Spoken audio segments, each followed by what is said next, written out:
Donc, Jésus a regardé les centurions gentils et a dit, je n'ai pas trouvé une si grande foi, non pas même en Israël. Et puis il a dit, je vous dis que beaucoup viendront de l'Orient et de l'Occident et s'assieront avec Abraham, Isaac et Jacob dans les royaumes. Pourquoi? Parce qu'ils possédaient à la même foi que les pères Abraham avaient. Croire la parole de Dieu, malgré les circonstances. Les banquets du royaume, les amis de l'époux et l'épouse à la table. Une question chrétienne se pose. Quelle est la position d'Abraham, Isaac et Jacob à ces temples par rapport à l'épouse de Christ? Romain explique clairement l'harmonie entre les dispensations. Les patriarches Abraham, Isaac et Jacob, ils représentent les pères de la foi. Et les amis de l'époux, les saints de l'Ancien Testament, ils ont été rachetés lorsque Jésus est descendu dans les séjours des morts, dans les saints d'Abraham, après les calvaires. Donc, par contre, l'épouse venue de l'Orient et de l'Occident, ce sont les croyants de cet âge de l'Église, principalement tirés des nations qui se joignent à la grande table de la communion. La table commune au festin des noces de l'agneau et durant les milléniums, il n'y aura plus de mur de séparation entre les saints juifs de l'Ancien Testament et les saints gentils du Nouveau Testament. Ils partagent les mêmes royaumes et la même table des choix. Dans Ephésiens 2, 13, 14.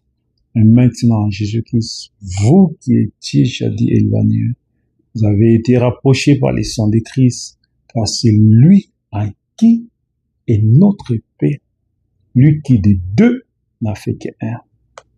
Le bonhomme dit clairement, quand la grande fête commencera là-haut, au festin des noces de l'agneau, nous serons tous rassemblés, les saints de l'Ancien Testament et les saints du Nouveau Testament. Abraham, Isaac, Jacob seront là. Et les rachetés venus de l'Est et de l'Ouest s'assieront à la table du roi. Quelle communion ça sera pour quand nous nous assierons ensemble sur cette longue table. Ce sera une seule table, mais longue, de notre Seigneur. Le balayage de cet âge de l'Église, de l'Orient à l'Occident. Le bonhomme donne également une explication géographique et prophétique à l'expression de l'Orient à l'Occident. L'évangile a commencé à l'Orient, le Moyen-Orient en Asie. La lumière s'est levée à l'Est avec Paul, la première église. L'évangile a voyagé vers l'Occident, l'Europe puis l'Amérique, traversa les âges de l'église pour terminer son parcours à la côte ouest, au coucher du soleil, et puis revient maintenant en Afrique. Le rassemblement final, la promesse de Matthieu 8:11, couvre tous les voyages de cet esprit récoltant les élus de l'Orient jusqu'aux extrémités, aux extrêmes occident, pour former le corps complet de Christ. Commence de l'Orient et termine sa course à l'Occident. Là, c'est les sétages de l'Église. Ce sont les saints qui se trouvent au paradis supérieur, à la 6e dimension. Maintenant, il y a les saints de midi. Ils viendront de la terre de la reine de midi. Ils vont former les nous qui seront vivants jour de l'enlèvement. Autant d'histoire, il y aura de la lumière. Élément de Matthieu 8:11. Venir de l'Occident, de l'Orient à l'Occident. Appel des gentils à travers la géographie et l'histoire. Mais voilà le mouvement du Saint-Esprit à travers les étages de l'Église au Moyen-Orient jusqu'à la côte ouest. Participation du banquet du royaume et au festin des noces. La participation au banquet et au millénium et au royaume du festin des noces de l'agneau. La communion éternelle où l'épouse issue du Nouveau Testament et les amis de l'époux, patriarches de l'Ancien Testament, ils vont tous ensemble célébrer, ensemble fêter ensemble, ils seront unis. La foi basée uniquement sur la parole parlée dit seulement un mot. C'est la foi du temps de la fin. La vraie sémence d'Abraham ne demande pas des signes physiques, mais Il croit la parole pure, la conclusion irréfutable.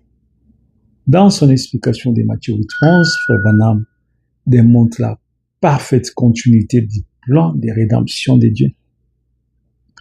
La foi supplante la chair. Être descendant physique ou biologique d'Abraham ne suffit pas. C'est la foi d'Abraham donne accès à la table du royaume. L'unité de racheter les saints de l'Ancien Testament, les Abraham, Isaac, Jacob, les saints du Nouveau Testament, venus de toutes les nations, se retrouvant ensemble autour de la même table, la table royale, l'aboutissement final du plan de la rédemption. Ceux qui ont reçu la parole de Dieu de l'Orient à l'Occident prendront part au festin des noces de l'agneau. Ils rayeront avec les rois des rois, les seigneurs des seigneurs. Éternel, les dieux tout saints. Maintenant, c'est votre humble serviteur, le pasteur Joshua. Nous voulons parler sur Luc 22, faire une étude théologique et prophétique approfondie sur Luc 22, 29-30.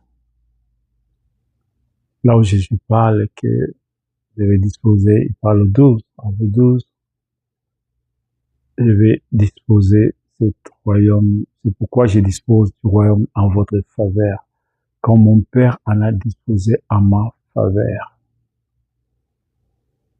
Donc, en analysant la position des apôtres, leur rôle vis-à-vis d'Israël, leur appartenance à l'épouse de Christ, la manière dont Frère Branham aborde ce verset dans la doctrine, la pensée doctrinale du temps de la fin.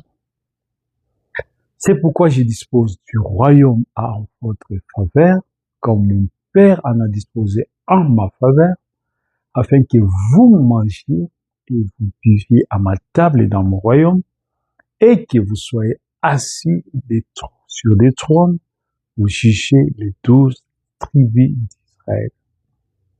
La nature de la promesse. Jésus s'adresse ici à ses disciples proches lors de la Sainte Seine. Il leur accorde une délégation d'autorité royale et judiciaire, la communion royale. Manger et boire à ma table signifie une participation en l'intimité et à la gloire du souverain, du Seigneur Jésus-Christ. L'autorité judiciaire, assise sur des trônes pour juger, c'est une position magistrature céleste et millénaire. Une position dans la magistrature céleste et millénaire. Ça veut dire dans les milléniaux. Le rôle des 12 vis-à-vis d'Israël, des 12 apôtres, Matthias jusqu'à celui qui a remplacé Judas, représente les ponts dispensationels entre l'Ancien Testament, l'Ancienne Alliance et la Nouvelle Alliance. Ils sont issus de la nation d'Israël, mais ils ont reçu les baptêmes du Saint-Esprit les jours de la Pentecôte. Alors, Christ les place comme la tête de l'Ancien Testament, la pierre de fête de l'Ancien Testament. En tant que patriarche du Nouveau Testament, ils constituent les juges de leur propre peuple, Israël. Et Israël sera jugé sur la manière dont il a reçu le message de l'Évangile apporté par ses 12 témoins. Les 12 apôtres font-ils partie de l'épouse? Oui, de la manière absolue. Il existe une distinction capitale entre les patriarches, les 12 patriarches, c'est-à-dire les 12 fils d'Isaac, les prophètes de l'Ancien Testament et les 12 apôtres du Nouveau Testament. Les prophètes de l'Ancien Testament, depuis Abel jusqu'à Jean-Baptiste, ils sont les amis de l'époux. Ils attendaient dans les seins d'Abraham et ont été rachetés à la croix. Mais ils ne sont pas nés de nouveau par le baptême du Saint-Esprit à la Pentecôte. Par contre, les 12 apôtres, ils sont les fondateurs du corps de l'épouse Ils ont reçu le Saint-Esprit à la Pentecôte et ils sont devenus les premières pierres vivantes de l'Église parole, de l'Église épouse. Ephésiens 2:20. Vous avez été édifiés sur le fondement des apôtres et des prophètes, Jésus-Christ lui-même étant la pierre angulaire. Les couronnements de l'Ancien Testament et la Nouvelle Jérusalem. Dans la typologie biblique, les 12 apôtres ne ferment pas simplement l'Ancien Testament, mais ils les couronnent en lui apportant son accomplissement parfait. Car la structure de la Nouvelle Jérusalem dans l'Apocalypse 21 prouve d'une manière irréfutable que cette harmonie et cette distinction entre Israël et l'Église. Une distinction irréfutable. Apocalypse 21, versets 12 à 14. Il avait une grande et haute muraille. Elle avait 12 portes et aux portes 12 anges et des noms inscrits qui sont ceux des 12 tribus d'Israël. La muraille de la ville avait 12 fondements et sur elle les 12 noms des 12 apôtres de l'agneau. La Nouvelle Jérusalem, la cité de l'épouse, les 12 portes d'entrée, les 12 tribus d'Israël, de l'Ancien Testament, accès, ce sont les amis de l'époux. Les 12 fondements, les 12 apôtres de l'agneau, le Nouveau Testament, la structure de l'épouse. L'analyse doctrinale selon le message de William Branham. Frère Branham aborde le 22, 29, 30 la position des apôtres sous 3 angles principaux. L'ordre du royaume, le jugement du millénium, la structure des âges de l'Église. L'épouse juge les nations et les tribus. Le gouvernement enseigne que l'épouse de Christ ne passe pas par les jugements, mais qu'elle s'assied avec Christ pour juger. Les 12 apôtres, en tant que partie intégrante de l'épouse, et les leaders du premier âge de l'Église reçoivent le mandat spécifique d'être les juges des 12 tribus d'Israël. Jésus a dit à ses disciples, vous qui m'avez suivi, quand le Fils de l'homme sera assis sur les trônes de sa gloire, vous serez de même assis sur 12 trônes. Vous jugerez les 12 tribus d'Israël. L'épouse sera assise avec Christ sur son trône. Elle jugera le monde et elle jugera de même les anges. Tiré de l'exposé de cet âge de l'Église. Et dans 1 Corinthiens, chapitre 6, verset 2, 3, ne savez-vous pas que les saints jugeraient le monde? Ne savez-vous pas que nous jugerons les anges? Paul, le remplacement souverain. Frère Branham insiste souvent sur une précision doctrinale concernant l'identité des 12e apôtres assis sur les trônes selon lui, les choix de Matthias par les tirages au sort. Matthias a été tiré au sort, mais il n'a rien fait. Et quand Dieu a choisi Paul pour remplacer, Paul est devenu le grand apôtre des nations, l'un des fondateurs. Paul sera assis sur son trône, jugera sa part, car il a été l'apôtre envoyé par le Saint-Esprit. Il est le premier messager de cet âge de l'Église, c'est lui qui a bâti la fondation. Donc, Paul sera parmi les 7. Il est le premier messager durant les 7 âges de l'Église. Il est le messager des nations. Lui-même dit, je suis romain. Donc, la position au festin des noces de l'agneau, dans l'explication du chapitre 22 de Luc, manger et boire à la table du roi dans les royaumes correspond au festin des noces de l'agneau. Avant l'ouverture des sceaux, on a placé Paul comme étant celui qui a remplacé Judas. Après l'ouverture des sceaux, il les place, Paul est le messager, parce que quand il prêche le stage de l'Église, place Paul comme étant l'ange messager de l'âge d'Éphèse. Paul dit, j'ai posé les fondements comme un sage architecte. Tous les 7, ils devaient suivre le modèle de Paul, devaient s'aligner, avoir un alignement. C'est ce que Paul a prêché. Tous les 7. Celui qui s'éloigne, qui s'égare, est écarté du plan de Dieu. plan établi par Dieu, c'est Paul la fondation. Et l'édifice s'élève dans l'alignement de cette fondation.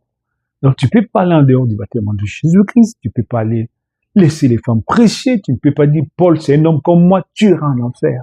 Tu seras exclu du plan de Dieu.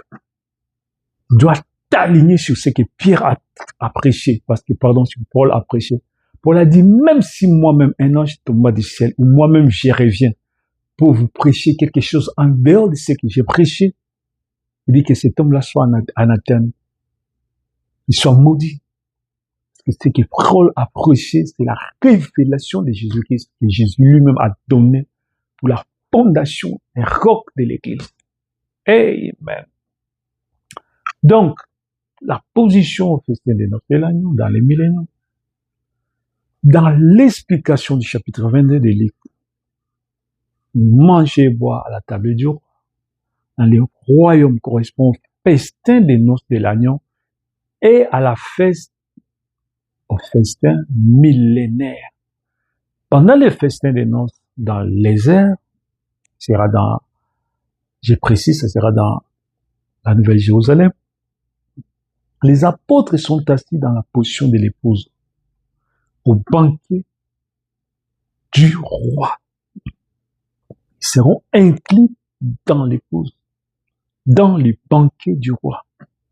Pendant le millénium sur la terre, ils vont prendre possession de leur trône d'autorité publique et spirituelle pour gouverner les peuples d'Israël restaurés. La synthèse récapitulative et concluante. Question doctrinale. Qui sont les 12 de Luc 22-30? Ce sont les apôtres choisis par le Seigneur Jésus-Christ. Ils seront établis comme juges d'Israël. Font-ils partie de l'épouse? Absolument oui. Ils sont les premiers-nés du Saint-Esprit, de la Pentecôte. Ils constituent les fondements même de la cité. Apocalypse 21-14.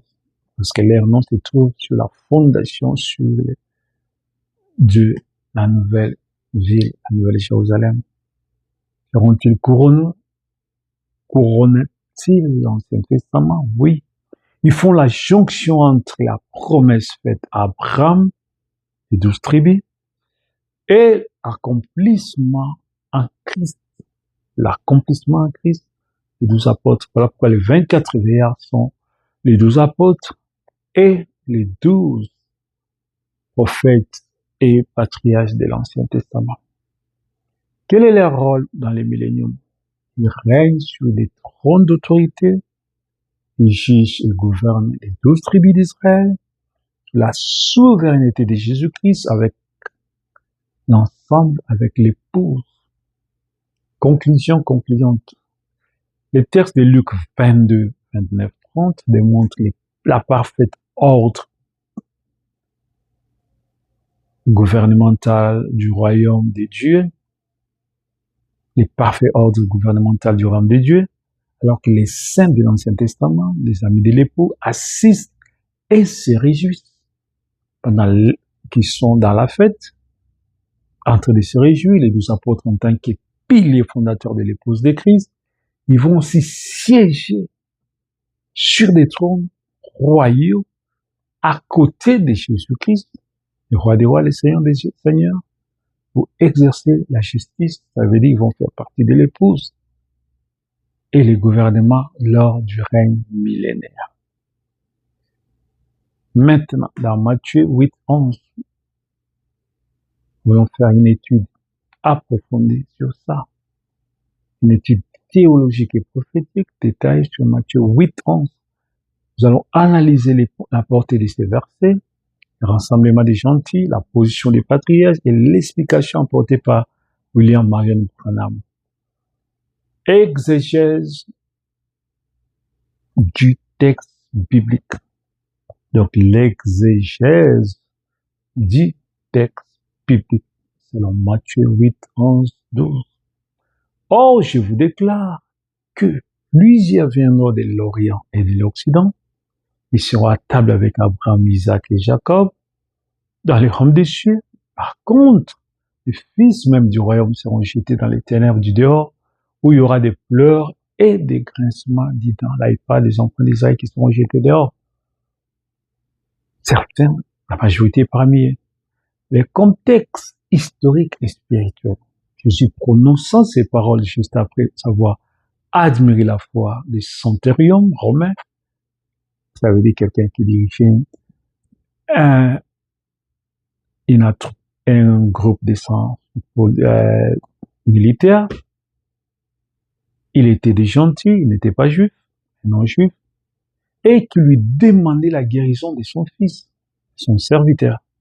Jésus déclara qu'il n'a pas trouvé une aussi grande foi, même en Israël.